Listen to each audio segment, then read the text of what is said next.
જય માતાજી મિત્રો, શ્રી કિચનમાં આપનું હાર્દિક સ્વાગત છે। આજે આપણે બનાવશું ભીંડા અને ડુંગળીનું શાક। તો આ બે ડુંગળી મેં ધોઈ અને પાણીમાં સુધારવાની, કારણ કે ડુંગળી બળી ન જાય। અને આ ભીંડો છે, આ મીઠું છે, આ રેગ્યુલર મસાલા અને લસણવાળી ચટણી। તો હવે આપણે બનાવશું ભીંડાનું શાક। અડધી ચમચી જીરું, ગેસ ધીમો કરી દેવાનો। અડધી ચમચી રાઈ,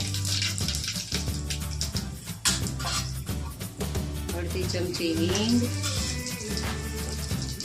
તેલ આવી ગયું છે, રાઈ પણ આવી ફૂટી ગઈ છે, ડુંગળી નાખી દીધી છે।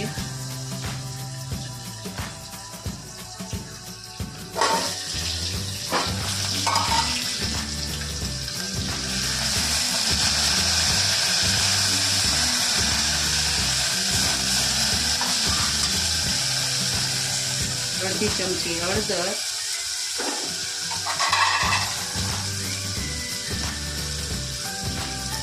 બે નાની ચમચી મીઠું સ્વાદ પ્રમાણે તમારે જેટલું જોતું હોય। પછી તેને મિક્સ કરી લેવાનું। ખાસ ધ્યાન રાખવાનું, ડુંગળી પાણીમાં જ સુધારવાની, નકર ડુંગળી બળી જશે। હવે આ ડુંગળીને આપણે ચડવા દેવાની। જો મિત્રો ડુંગળી આવી થાય પછી આપણે ભીંડો નાખશું અંદર।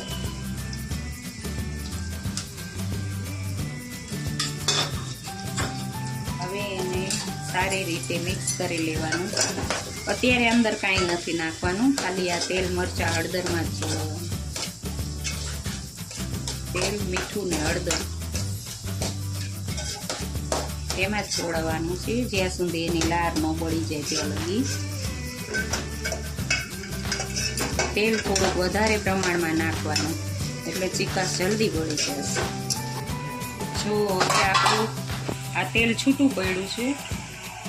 હવે એમાં લસણવાળી આપણે 2 ચમચી ચટણી નાખશું। તેલ આમ વચ્ચે લઈ અને પછી ચટણીને મિક્સ કરવાની, એટલે એના ગાંઠા ન રહી જાય।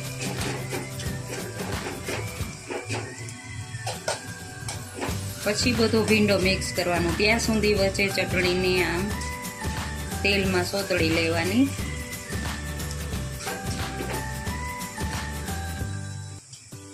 કારણ કે તમે આમ ડાયરેક્ટ નાખી દેશો તો ગાંઠા રહી જશે। જો આ ચટણી બરાબર મિક્સ થઈ ગઈ અને કાચી નહીં રહે। હવે એને બધું મિક્સ કરી લેવાનું। ગેસ ધીમો રાખવાનો।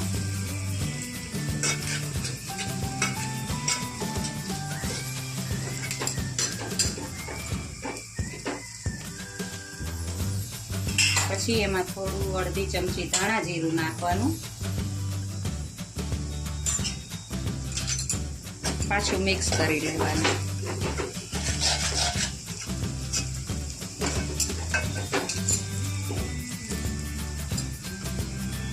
હવે થોડો ગેસ ફાસ્ટ કરવાનો, એટલે ચટણી કાચી ન રહે, નકર શાકનો સ્વાદ નહીં આવે। જો મિત્રો આ શાક બનીને તૈયાર થઈ ગયું છે। હવે ગેસ બંધ કરી, જો આ વિડીયો તમને ગમ્યો હોય તો લાઈક, શેર ને સબસ્ક્રાઈબ કરવાનું ભૂલતા નહીં।